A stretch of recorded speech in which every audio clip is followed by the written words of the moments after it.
What's going on, everybody? Welcome into a quick selection Sunday episode of Believe in Kentucky. My name is Vinny Hardy, coming to you after the brackets have been established, the dust has been settled, the committee has done their work. Aaron Gershon and I will be along later on in the week with a more regularly scheduled episode, like we usually do. Just doing a quick one now that we know where Kentucky is going on the men's side. We know that the women are also hosting on uh, on the women's side of the bracket at historic Memorial Coliseum. So the men are a 3 seed going to the Midwest Regional facing the Troy Trojans in the first round in Milwaukee. The women are a 4 seed. They'll be hosting Liberty. Then they'll get the Kansas State Fairfield winner if they advance past Liberty. And those first 2 rounds will be there at home, historic Memorial Coliseum. We have some little shadiness with the bracket, a little controversy, if you will, uh, with a team in Chapel Hill that wears that other shade of blue, that lighter, inferior shade of blue. A lot of stuff about that. But the Cats will be playing the Troy Trojans out of the Sun Belt. Their best player is Tayton Connerway, player of the year, senior guard, 14 points, about 5 assists a game. Kentucky got the good news that Lamont Butler should be back for the big dance after going out in the SEC tournament. So it'll be an interesting matchup. Hopefully, Lamont is able to be healthy enough to go. Um, we know about the shoulder and how beat up he's been since the Texas A&M game, in and out of the lineup. But they got the best possible news according to Mark Pope. So Lamont Butler will be a go on Friday, March the 21st, 7:10 p.m. Eastern Time. They'll be playing at the Fiserv Forum where the Milwaukee Bucks play their home games. That's where the Cats and Trojans will tip off, and the Mark Pope era of March Madness will officially get underway. The Cats, we saw the SEC tournament. We were wondering will we be playing Georgia or Oklahoma. It ended up being you saw the poll we put out on Believe in Kentucky. Of course, follow and subscribe there as well. It ended up being Owe versus OU part two, and it was literally deja vu with Owe, stabbing Oklahoma in the heart again in even more dramatic fashion. I think that game winner with the left hand after Kentucky had let the lead just evaporate in an instant because they were melting down against the pressure. That game winner in Nashville was even more difficult than the one he hit in Norman to beat the Sooners. Uh, it was good for them to get that win, especially with Oklahoma doing all that talking about how they were gonna get revenge, and a lot of times you hear that players don't really worry about that. They clearly were focused on getting some payback, and Kentucky still sent them home packing from the tournament again. So that was good to see. 85-84, Cats win. Another matchup with Alabama, similar result. Alabama was averaging 99 points a game against Kentucky. They scored 102 in Lexington, scored 96 in Tuscaloosa, which averages out to 99. They scored 99 right on the nose in Nashville. So it leads to the big dance now. You move on from that, try to grow from that, like Coach Pope said, and you go to a Midwest region where you don't have to see Alabama or Auburn. Uh, you're in the bracket with Houston as the 1 seed, Tennessee as the 2, and Kentucky is there as the 3. You get past Troy, it sets up a matchup with the Texas Xavier winner uh, against Illinois. Whoever wins that, uh, Kentucky advances. Kentucky will play them. The 4 seed in the Midwest region is Purdue. who was playing the Fighting Tubby Smiths of High Point. So put out a tweet, we put it on the Facebook page, basically just how you feeling about the bracket, the way it played out for Kentucky. And I'll get to some of the responses. Had well, more people respond on Facebook, but even after this episode drops, feel free to respond. As we got till Friday before the Cats play their next game, you get those Tuesday games, the play-in games that not really tournament doesn't really start till Thursday, as we all know. So put in the comments on X or Facebook or wherever you like. We put some TikTok clips up. Comment there as well. How you're feeling about where the Cats are, how you feeling about how far they advance, what they're gonna do. Because here we are. The season flew by. We went seemingly from Mark Pope trying to put a team together, from Mark Pope getting hired with the iconic press conference at Rupp Arena, to putting a team together, to Cody Figure and the booms each time a guy committed to the Cats or they acquired somebody through the transfer portal, to finally get into some games. It seemed like just 5 seconds ago, it was the start of SEC play. And now, boom, here we are. SEC tournament has come and gone. Florida cuts down those nets. They beat Tennessee in Nashville and Bridgestone Arena. I think Daryl Bird of the Cats Paws put out the tweet that Kentucky was 3-0 against Tennessee and Florida, beat the Vols twice, and then beat the Gators as well. So both teams there playing for the SEC Tournament Championship. Kentucky is undefeated against them this season. So when healthy, they proved that they go toe-to-toe and handle their business with two teams who have national championship aspirations. This league was a monster. Kentucky 22-11, 10-8 in the league, and still that is worthy of a 3 seed because the SEC was just an absolute beast. As we can see, 14 teams of the 16 getting in. South Carolina and LSU, the only two teams that did not make it into the field. So, how are y'all feeling about the Cats? We got a few responses from the listeners on Facebook. We appreciate that. Let's see what a few of them were to the post. Katie responded that she says she hates that the Cats may have to play Tennessee again, which if both teams advance to the Sweet 16, that's what it'll be. Kentucky wins their 2 games, Tennessee wins 2. It'll be Kentucky, Tennessee for the 3rd time with a trip to the Elite 8 on the line. She says she hates that they may have to play Tennessee again. Beating them a 3rd time will be tough. And that is true. It's always tough to beat a team 3 times. I like Kentucky's chances. They went to Knoxville and walked into Thompson Bowling and took care of Tennessee.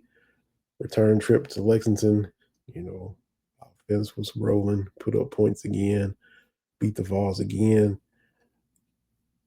We've seen 2 matchups. It is hard to beat a team 3 times, but it looks like Kentucky is kind of a bad matchup for Tennessee.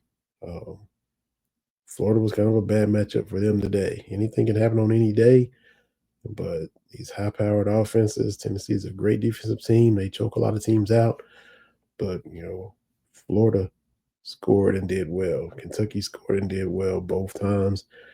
If Kentucky continues as healthy as they are with what they have, I would still welcome another matchup with Tennessee. Being in this bracket with Houston and Tennessee and Purdue, Georgia, Gonzaga, Illinois, you don't have to fool with Alabama and Florida and Auburn until way on down the line. Look, the further you get, you're going to play somebody good. That's the whole point. There's so many good teams in this tournament, much the conference, let alone the tournament. You got to play somebody good eventually. But I like where they are. I like how it shapes out with Tennessee and Houston and Illinois, and the group there in that Midwest region. But I definitely see why you would say what you said, Katie, and I appreciate you responding. John replied, "It's a long way until that game," and that's true as well. You know, to me, I agree, and I don't. It is a long way until possibly Kentucky and Tennessee playing each other. But you look at the tournament as just a series of 2 game tournaments. You don't look at the full 6 games you have to win to cut down the nets.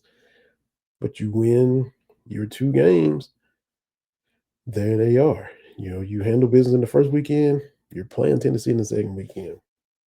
So it's far away, but it's not. You can't look ahead. You got to worry about Troy first and whoever you get after that. At the same time, that matchup could be here very quickly. A lot of basketball to be played between now and then, but at the same time, Sweet 16, look how fast this season went by. Sweet 16 could be here in a blink as well. Um, let's see some other comments here. If we can look at the post. Uh, Hewitt said that it looks good. I agree with that. Just got to handle business in the bracket. And we've seen Kentucky in brackets where it looks pretty good, and then they go out and are unable to handle business. The year the bracket opened up, and then they fooled around and lost to Kansas State. We've seen it happen before where, hey, looks pretty good. So you definitely have to handle business no matter how good or bad the path looks. But I'm of the opinion that, hey, it could have been a lot more difficult or tricky path than what it is. Sue says that she's good with the bracket, the Midwest region, with the Cats being a 3 in the Midwest. Ronnie said loves it. So appreciate everybody with the post. Darlene says, look, you never want to play UK. Never want to play UK. So a lot of people good with the bracket, liking where Kentucky is positioned. Um, I'm cool with it as well. So, like I said, once the episode drops, feel free to put your thoughts and how you think it'll be. And as this excitement ramps up between now and Friday with the Cats in the tournament. As far as Troy, I mentioned their best player, Tayton Conaway. I was literally, no disrespect at all. First, anytime I think about Troy, my first thought, being a Dallas Cowboys fan that I am, is immediately DeMarcus Ware. I'm like, look, man, that's not right. And first of all, I could get on a whole other rant about DeMarcus Ware from Auburn. How did he not end up at Auburn? If you're Auburn, you got to be thinking like, man, you got to kick yourself every time you think about that. That's a whole different topic. But I'm like, okay, has Troy put some guys in the NBA? Who's Troy's best basketball player? So I'm looking, and I didn't feel as bad because they haven't put any guys in the NBA. So I'm like, okay. So I'm thinking maybe I should know some Troy guys that made it to the league. They haven't had any players in the NBA. Now, none of that matters come Friday. They're going to want to come show up and knock off Kentucky. Conaway is going to want to come and show out, put his team on the map. These young guys, all they know is Kentucky's recently been going out in the tournament early. Uh, Conaway knows that, especially if Lamont Butler goes, he knows I'm going up against one of the premier defensive point guards in the country, maybe the best defensive point guard in the country. He's the player of the year in his league. He's going to want to go and show out and put up some numbers against Lamont. So the history doesn't matter. The fact they haven't put a guy in the league doesn't matter. They're in the big dance this year, trying to move on to the second round. Kentucky is in their way. They're in Kentucky's way. But for all of us who are, waiting for the game, doing podcasts like this, talking at the office at the water cooler, this kind of stats and stuff like that, you know, we dig into that. And they hadn't put any guys in the NBA. So I didn't feel as bad for not knowing some hoopers from Troy because they hadn't really put out a whole lot.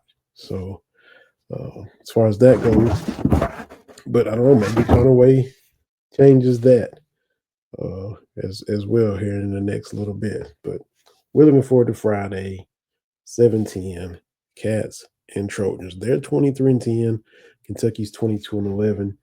Corey Price, the statistician extraordinaire for all things Kentucky. He's on the UK Sports Network with Tom Leach, who we just had on. You see him there in the booth at football games.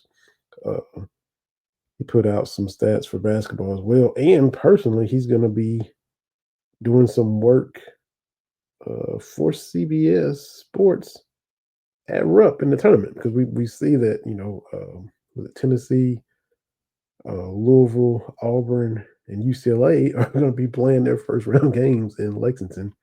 So Corey is going to be helping CBS Sports TV production crew with their specialty stats for the first two rounds at Rupp Arena. So congratulations to Corey Price for that as well, and nobody more deserving than Corey.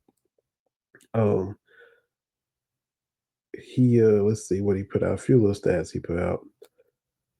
Kentucky, Kentucky men's basketball best ever seed with a winning percentage below 700. With Kentucky being 22-11, that's what made me want to pull up Corey's stat that I saw earlier. Kentucky 22-11. 666 winning percentage, two out of three is what Kentucky was, 667 if you round it up. So that's the highest seed they've ever had when a winning percentage below 700. Before this year, their previous best was a 4 seed in 2002 Tubby when they had a 690 winning percentage and they went 20-9. So this year, 22-11, 667 winning percentage, and they're a 3 seed. That to me is a testament to Kentucky's non-conference schedule, which was insane. We saw the wins they racked up there. Then the gauntlet that the SEC is night in and night out. This league was a monster. So you combine those two.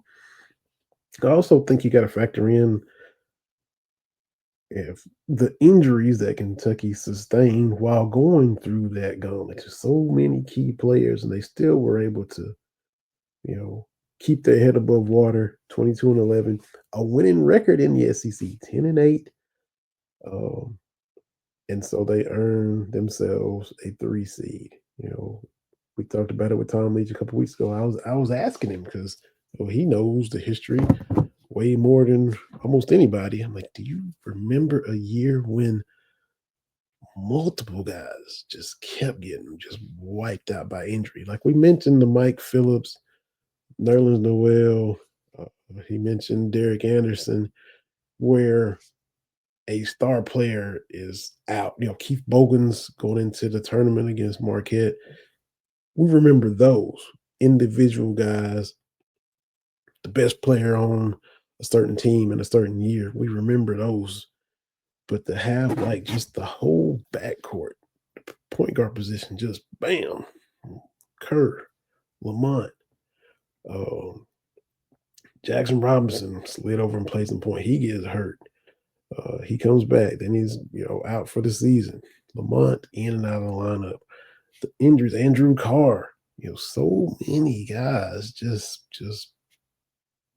ravaged with injury. I don't know. This might be the most injury plagued team that Kentucky's ever had, and to still be a 3 seed, to pack yourself up and be a 3 seed in the tournament, to go undefeated against the two teams that played in the SEC tournament championship game. That's a testament to the resolve, the resiliency. To Coach Pope kind of just maximizing his freshmen, using them and getting them ready to play and contribute. When in most cases they wouldn't have been in there playing the meaningful minutes that they played. So it just accelerates their development. which is good for the short term and the long term. If you have depth, I'm always like, hey, use your depth when you have it. And this time, out of necessity, they had to use that depth. So we'll see how it all comes together Friday against Troy. The storyline stuff too. A lot of us were looking at, hey, Kentucky's gonna play storylines, and it was maybe Pope against Patino and St. John's. No. Pope against Cal and Arkansas. No. You've got Kansas and Arkansas on one side of the bracket. Winner gets Rick Pitino and St. John's. So they went super duper heavy hitter Hall of Fame coach with the storylines. And so Kentucky was kind of able to avoid that, which I think is good too. But, we just kind of, as fast as the season went by now, it's going to feel like forever till Friday gets here. It'll be here very, very soon. March the 21st. Hopefully, we're talking about Mark Pope winning his first NCAA tournament game, because that was one of the knocks to one of the skepticisms when he was hired. Oh, man, that was some of the shade that was thrown from haters. That was some of the worry from us as we wrapped our head around him being hired. Oh, he ain't going to tournament game. Oh, man. Well, hopefully he can get that monkey off his back with a win over Troy on Friday, March the 21st. I'm no Corey Price, but historically, on March the 21st, in the history of Kentucky men's basketball, they have played 14 games on March 21st. They are 10-4. The unfortunate thing right now is we're sitting on bookend losses. The first ever game on March 21st, 1942, they lost to Dartmouth. And then the last time they played on March 21st, we want to forget it so bad. It was that first round loss to Jack Golke in Oakland. So we definitely want the Cats to handle business against Troy, get the monkey off the back, get the March 21st back on a winning track, get Coach Pope his first dub, and then we'll just see what happens from then on. So appreciate everybody tuning into this quick episode. Follow, like, subscribe. We're here on the Believe Podcast Network. Go to BLEAV.com. Look for Kentucky there. Apple Podcasts, Spotify, wherever you get your podcasts. And remember, Anger, Sean, and I'll be along later in the week as well. So take care. Go Cats. It's March Madness. Let's go.